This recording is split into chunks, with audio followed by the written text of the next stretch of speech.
Excellence, Madame la Présidente du Majlis du Turkménistan, Excellences, Mesdames et Messieurs les parlementaires, distingués représentants des Nations Unies, chers partenaires de développement, chers collègues. C'est un honneur pour moi de représenter le Parlement du Royaume du Maroc à ce forum prestigieux organisé dans le cadre de la 3e conférence des Nations Unies sur les pays en développement sans littoral. Je tiens à saluer tous les partenaires qui ont permis la tenue de cette rencontre stratégique. À ce sujet, permettez-moi, chers collègues, d'être direct avec vous. Le commerce multilatéral ne peut plus être un simple mécanisme d'échange.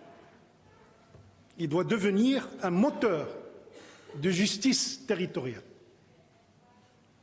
d'inclusion géographique et de souveraineté économique.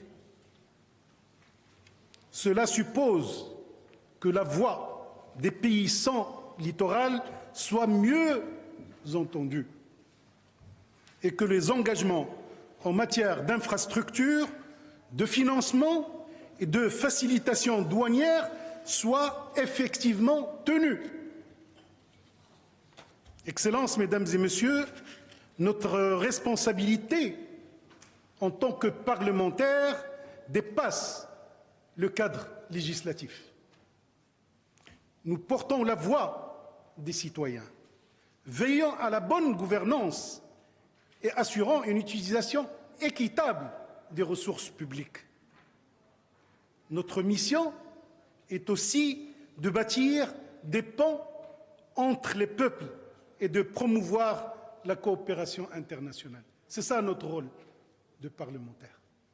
À travers des lois ambitieuses en matière de commerce, de développement des infrastructures et de coopération transfrontalière, nous contribuons à créer l'environnement juridique et institutionnel propice à la mise en œuvre efficace du programme d'Avaza et pour lequel nous sommes réunis ici aujourd'hui.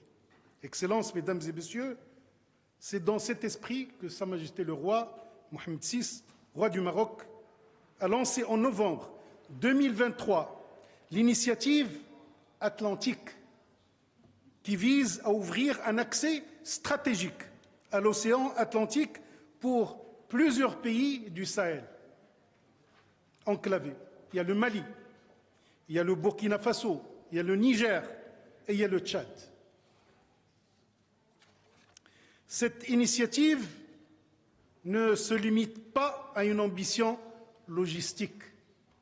Elle représente un changement de paradigme économique pour ces nations. Accès aux ports marocains, corridors commerciaux sud-sud, infrastructures énergétiques et partenariats agricoles. Cette initiative, chers collègues, est porteuse d'une intégration régionale intelligente et surtout volontaire, condition essentielle à la participation équitable à un système commercial multilatéral. Ce projet transformateur aura un impact structurant sur l'économie de ces pays et surtout sur toute la région, en stimulant les échanges, les investissements et la connectivité régionale. Elle incarne pleinement l'esprit de codéveloppement et de solidarité agissante que le Maroc défend inlassablement au sein du continent africain. Il me reste 2 minutes, Monsieur le Président. Sinon, on est très limité. Vous avez 1 minute, vous êtes à 4 minutes, s'il vous plaît. Je boucle. Voilà, faites vite. L'initiative atlantique, la coopération sud-sud active du Maroc et l'ancrage parlementaire de notre action sont des contributions concrètes à un commerce multilatéral qui n'abandonne personne en marche.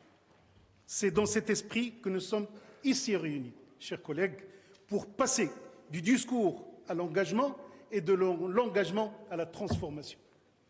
Je vous souhaite à toutes et à tous un forum fécond, inspirant, et surtout tourner vers l'action. Et je vous remercie. Merci, Mohamed. Alors, sans plus tarder,